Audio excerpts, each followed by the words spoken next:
नमस्कार दोस्तों, मैं हूं आपका दोस्त जीतू। आप देख रहे हैं आपका अपना YouTube channel jobs zone Jeetu में। आज का वीडियो बिहार के लाखों कर्मियों के दिल की आवाज़ है।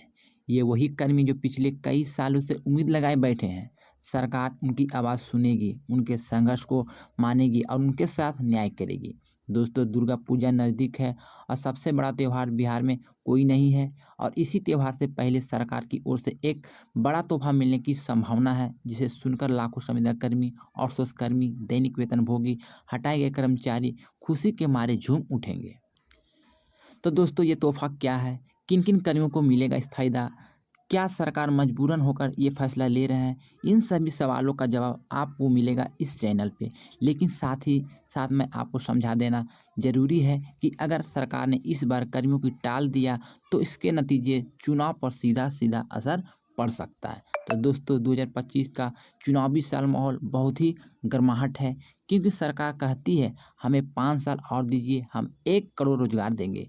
लेकिन सवाल यह है कि लाखों कर्मचारी पहले से काम कर रहे हैं, उनके घर परिवार इन कर्मी पर निर्भर है, उन्हें क्यों नज़रअंदाज किया जा रहा है। तो आइए शुरुआत करते हैं उस हकीकत को जो हर कर्मचारी के दिल में है।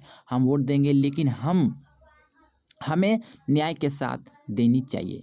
यानी कि हम लोग सरकार को वोट देंगे, लेकिन उससे पहले मुझे खुश करने का काम कीजिए, ये सभी कर्मी की मांग है।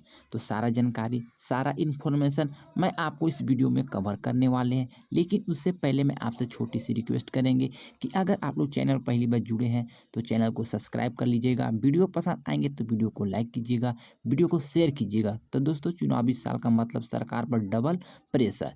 एक तरफ जनता की उम्मीद, दूसरी तरफ विरोधी दल का हमला। अब जब बात संविदा कर्मी, आउटसोर्स कर्मी, दैनिक वेतनभोगी और हटाए गए कर्मी की बात आती है तो ये मुद्दा सीधे लाखों वोट से जुड़ा है। आप अंदाज़ा लगाइए कि अगर सिर्फ वार्ड सचिव की बात करें तो संख्या 1.25 लाख से ज़्यादा है। संख्या की स्वयंसेवक की बात करें तो करीब 72,000 से ज़्यादा है। राजस्व विभाग में हटाए गए कर्मी की हजारों में संख्या है। आउटसोर्स कर्मी, दैनिक वेतनभोगी जोड़ दे तो कुल मिलाकर 5 लाख के पार ये वोट चली जाती है। यानी सिर्फ रोजगार का मुद्दा नहीं है, बल्कि 5 लाख परिवारों की जिंदगी का सवाल है। और 5 लाख परिवार का मतलब सीधे 25 से 30 लाख वोट बैंक बनने वाले हैं। क्या कोई भी सरकार हम इस वोट को नज़रअंदाज कर सकते हैं? नहीं, शायद ही नहीं कर सकते हैं। इसलिए कैबिनेट बैठक का दबाव और दुर्गा पूजा से पहले तोहफा देने की तैयारी, दोनों बातें अब सरकार के लिए मजबूरी बन चुकी है। अब दोस्तों, जरा कर्मियों की हालत पर नज़र डालते हैं, क्योंकि यह सिर्फ आंकड़े नहीं बल्कि संघर्ष और गाथा की संविदा कर्मी है। कई लोग 10 से 15 साल संविदा पर काम कर रहे हैं, पढ़े लिखे डिग्रीधारी, लेकिन फिर भी ना तो स्थायीकरण मिला है, ना ही बराबरी का वेतन। आउटसोर्स कर्मी, इनकी हालत और भी खराब है। यानी कि जो आउटसोर्स पे काम कर रहे हैं इनका तो हालत और भी बदतर है। प्राइवेट कंपनी के जरिए भर्ती, वेतन इतना कम कि गुजारा करना काफ़ी मुश्किल। मेहनत पूरी सरकारी नौकरी जैसी, लेकिन समान और सुरक्षा जो है शून्य के बराबर। दैनिक वेतनभोगी की बात करें तो दिन रात मेहनत करने वाले कर्मचारी अभी भी न्यूनतम मजदूरी के लिए ही तरस रहे हैं। रोजी रोटी का सवाल इतना बड़ा है कि कई बार इनके बच्चे स्कूल छोड़कर काम करने को मजबूर हो जाते हैं। हटाए गए कर्मचारी की बात करते हैं साथियों, तो यह सबसे दुखद की बात है। सालों सालों सेवा करने के बाद इन्हें एक झटके में हटा दिया गया। इनकी पीड़ा यह है कि हमने सेवा दी है, अनुभव है, मेहनत की है, फिर भी बाहर कर दिया गया। इन सब का दर्द एक जैसा है, हमें हमारा हक चाहिए।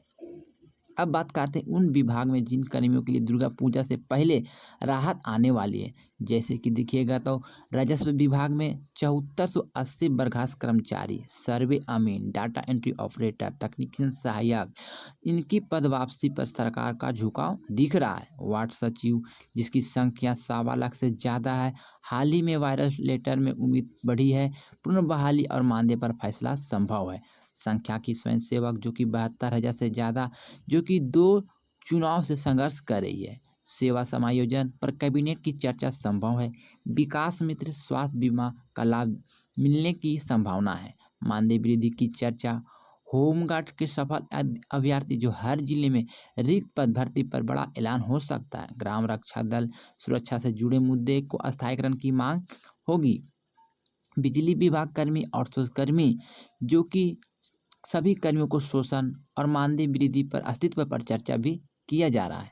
एम्बुलेंस ड्राइवर, जीवन चलाने वाले कर्मी, लेकिन बेहद वेतन कम है, इनकी मांग को भी प्राथमिकता मिल सकती है। तो दोस्तों सितंबर अक्टूबर की कैबिनेट बैठक को लेकर चर्चाएं तेज हैं।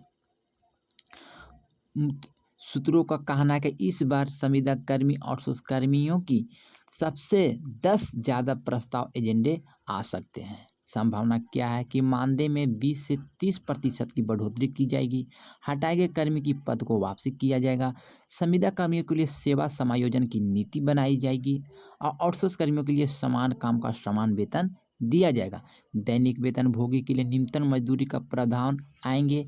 बिहार लोक स्वच्छता पर्यवेक्षक स्वच्छता कर्मी का मानदेय भी बढ़ने की पूरी उम्मीद जताई जा रही है, क्योंकि इस बार सभी का मानदेय बढ़ेंगे। तो आप लोग भी इस चैनल पर जुड़े हैं तो चैनल को सब्सक्राइब। अगर ये सब हुआ तो सरकार का चुनावी मास्टर स्ट्रोक होगा। अगर ये नहीं हुआ तो ये मुद्दा विरोधी के लिए बड़ा हथियार भी बन सकता है और बन जाएगा।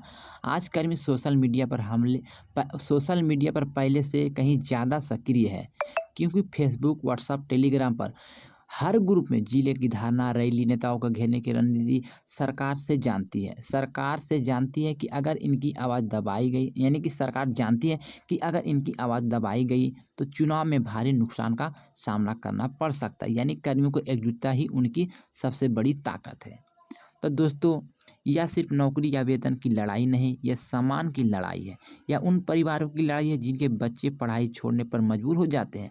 उन माताओं की लड़ाई है जो उम्मीद करती हैं कि उनके बेटे बेटियां सुरक्षित नौकरी करेंगे। इसलिए मैं सरकार से अपील करता हूं कि इसकी आवाज़ सुनिए, इसकी मांग पूरा कीजिए, क्योंकि यही कर्मी बिहार की रीढ़ है। और साथ ही कर्मियों से भी अपील है कि अपनी एकजुटता बनाए रखिए। कमेंट बॉक्स में अपनी मांग जरूर लिखिए, वीडियो को ज़्यादा से ज़्यादा शेयर करें। तो दोस्तों आज की ये खबर आपको कैसी लगी? क्या आपको लगता है कि दुर्गा पूजा से पहले सरकार सच में तोहफा देगी? अपनी राय जरूर दीजिएगा। तो मैंने सारा जानकारी, सारा इन्फॉर्मेशन इस वीडियो में स्टेप बाय स्टेप बताने का काम किए हैं। कोई भी जानकारी मैंने नहीं छुपाया है। जो जानकारी मुझे सूत्रों द्वारा मिला था वो जानकारी मैं आपको इस वीडियो में कवर कर दिए हैं।